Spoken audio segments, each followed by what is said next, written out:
Yeah, it was pretty weird. So Andrew Schultz is, he has dark comedy anyway, and I don't think I've ever actually watched any of his stand up. Me personally, I think a lot of like people were talking about him even being able to, like, how could he feel even that comfortable saying something like that? But once again, he's a comedian, so I don't think it's a. I think one thing about comedians is it is about getting you out your comfort zone and saying uncomfortable things that make you laugh. And I mean, like I said, it didn't really make me laugh, but it was kind of like weird. Like, why are you talking about having, why are you talking about having sex with another man or emasculate? Like, it was just weird. But that's Andrew Schultz. Now, one of the things I could say that people were talking about is that a lot of people were mad, right? They're mad. Where does he get off saying something like that? And that's buck breaking. Something that the slave owners used to do with slaves and stuff like that. And you know, how can he feel that comfortable in our culture saying something like that, knowing how that comes off? And I think, once again, he's a comedian. It's dark, and Kendrick Lamar said something about him, so he said something back about Kendrick Lamar. I mean, you can't, once again, it's like you can, for every action, there's an equal and opposite reaction. So you say something about him, then he gonna react, and you can't get mad at the way he reacts. We can't get mad at that. Can we say it was a little weird, like I've been saying? Absolutely, because the shit was weird. But we can't really get mad at him because, hey, you shot a shot at him, he shot a shot back at you. Now what you gonna do and what you gonna say? Personally, what I would have said is, man, this nigga wild, and I'll tell you one thing: if I ever see this nigga in the streets and he try anything crazy, he gonna get his shit beat out of him. That's probably what I would have tweeted, like, just to let that nigga know, like, don't come over here with no funny shit. You know what I'm saying? Like, don't see me out in the streets and then think that, you about to laugh and giggle in my face. You might get knocked the fuck out. So, but we'll see. We'll see what happens. I don't see Andrew Schultz being anywhere that guy that they'll run into each other, maybe at an award show or something. But even in that, if they both there, I'm quite sure they would stay away from each other. You know what I'm saying? Because let's see. Once again, white people do white people shit. So I can see Andrew Schultz, being somewhere with Kendrick Lamar trying to stay away from Andrew Schultz, and Andrew Schultz just egging on the situation because that's just the type of white boy he is. So we'll see how this shit plays out. But once again, I definitely don't. I definitely think it was out of line, but at the same time, he's a comedian. That's what comedians do. They say off the wall shit. So can't be too mad at the nigga. So what else is happening? Remy and Papoose. So we've been hearing about Remy and Papoose for a long time, and I mean, after I heard the nigga freestyle, after I heard the nigga battle, the nigga Easy the Black Cap, and he started saying all that shit about Remy. I knew it was true then. I knew, that she was cheating on the nigga and all this other bullshit. And, I ain't know shit of what's going on with Pap, because I really wasn't into their relationship like that. I said, I really don't care. But because it was on, coming on my feed, you know, I looked into it.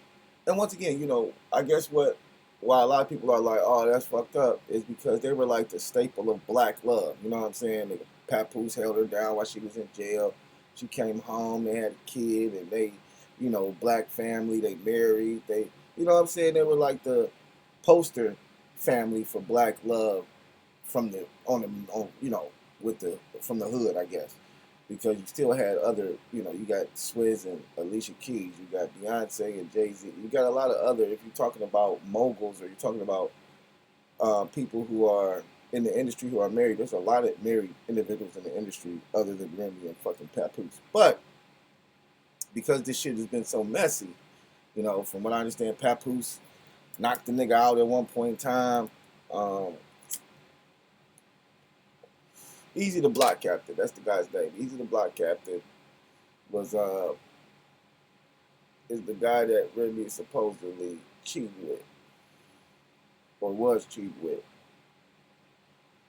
You know, I feel like what be going on is niggas have they little people have their little flings, and then when the flings are over, people feel a certain type of way, so they either try to try to keep the fling going, stay on, you be like, yo, all right, we fucked around, I ain't fucking with you no more, but let me get back to business over here at the house.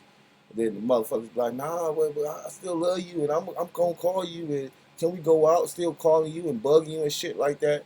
And you be like, yo, I told you, I'm done fucking with you. I'm trying to keep my shit together. Nah, fuck that, da. So he seemed like one of them type of niggas.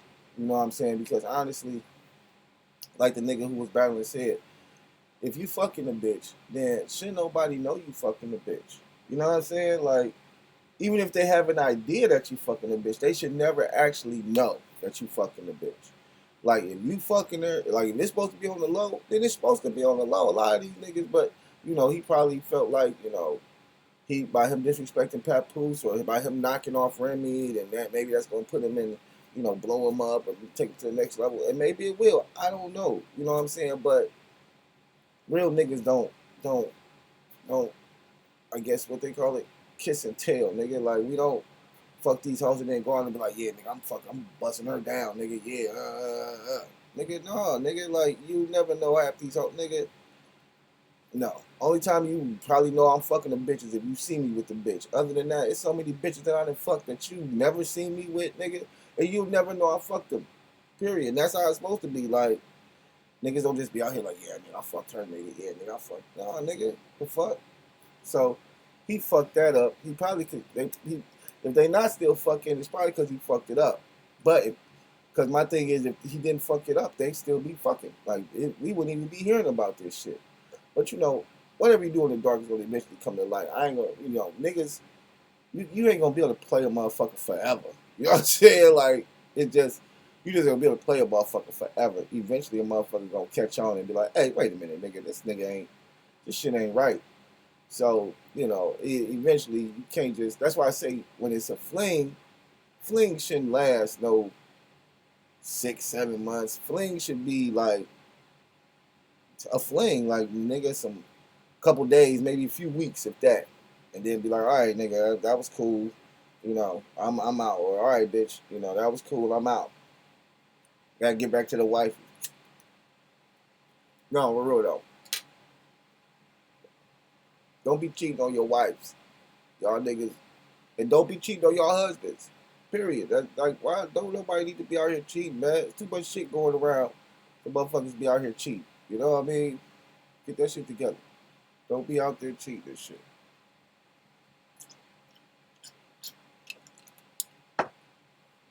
That's my good word for the day. All right. What else we got? Okay, so last but not least, man. My guy Jamie Foxx. Did y'all see the stand up? Spoiler alert. It was mid to me. It was mid. It was really mid to me, man. Like it was very emotional. Like, I guess, and people was making it like, it was very close to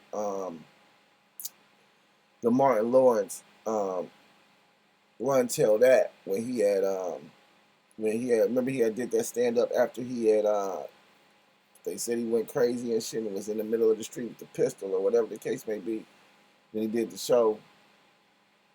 Now that show, of course, was a hell of a lot hilarious, more funny because we knew exactly what happened. He told us what happened and all that.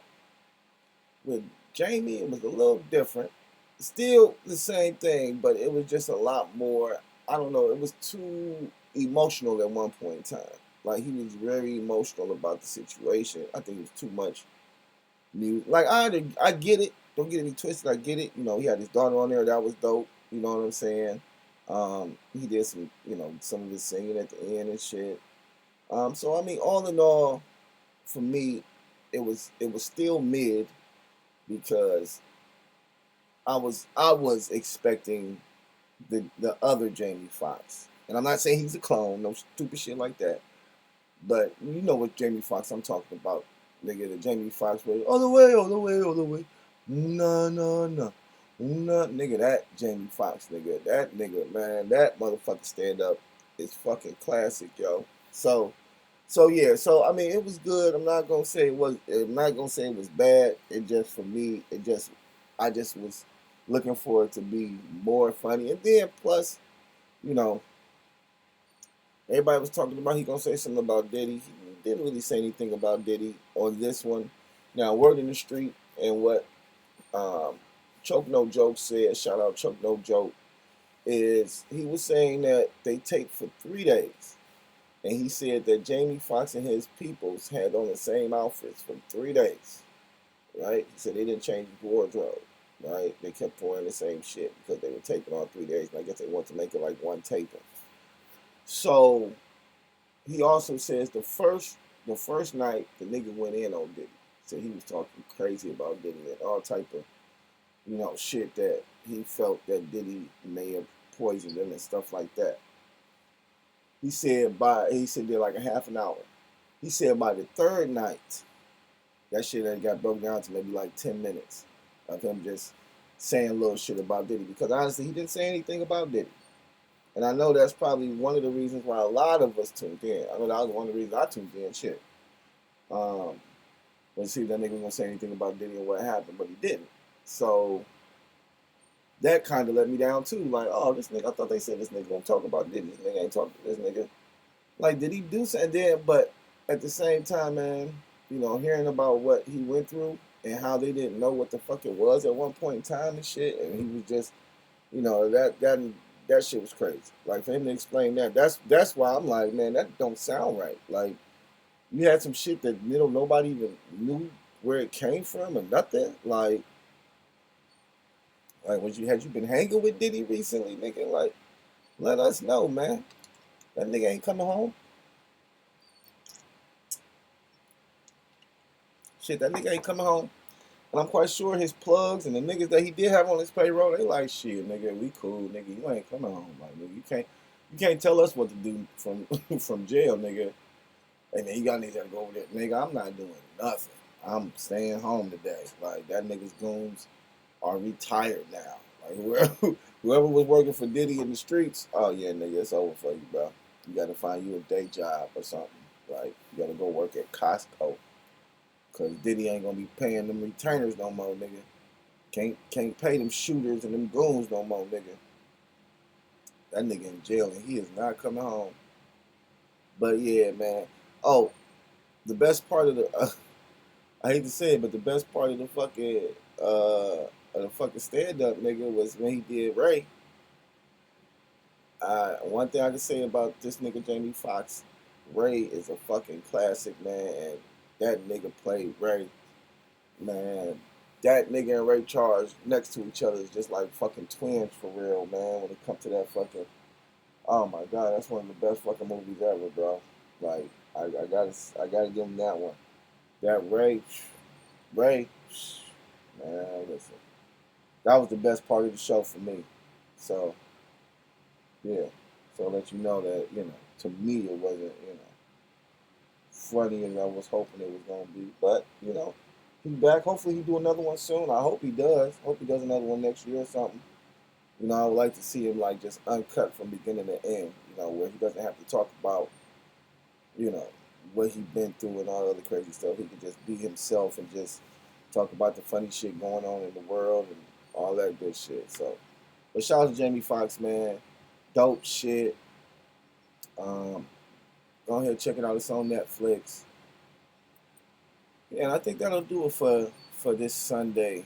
It's a soft Sunday. You know what I'm saying? Soft Sunday. Uh, I think I'm gonna start doing this every Sunday.